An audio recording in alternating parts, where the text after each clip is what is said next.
আমাদের প্রত্যেকের হাতেই এই তিনটি মেন রেখা অবশ্যই থাকবে, কিন্তু আজকের আলোচ্য বিষয় অন্য।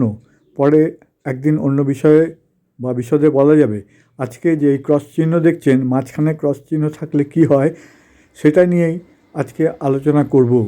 এই যে মাঝখানে যে ক্রস চিহ্ন বা অনেক সময় এম, যে ইংরেজি অক্ষর, তার মতনও দেখাতে পারে।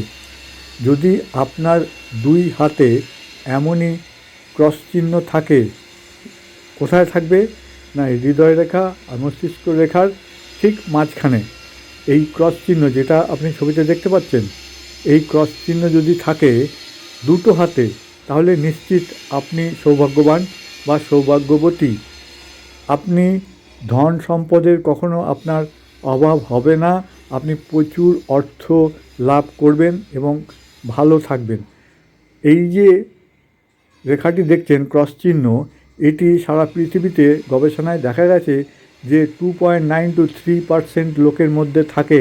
এত কোটি কোটি লোকের মধ্যে মাত্র কয়েকজনের এই রেখা থাকে, মানে ক্রস চিহ্নটা থাকে।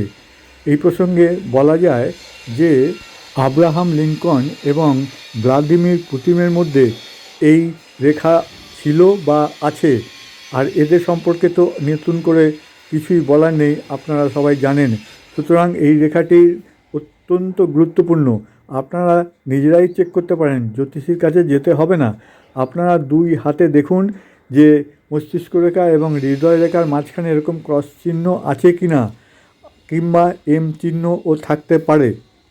আমি রেড চিহ্ন দিয়ে দেখিয়ে দিচ্ছি। এটা এতক্ষণ আপনি দেখলেন হাতে, এবার রেড চিহ্ন দিয়ে দেখিয়ে দিলাম। এটি আপনার হাতে আছে কি না দেখুন। এই প্রসঙ্গে আরও একটি রেখার কথা আপনাদের বলে দিই। এই যে লাল চিহ্ন দিয়ে দেখানো হয়েছে, এই যে শনির এবং এপাশে হচ্ছে রবি, এর মাঝখানে যে শনির দিকে ঘেঁষা এই রকম যদি একটি রেখা থাকে, তাহলে আপনি নিশ্চিত যে কোটিপতি হবেন।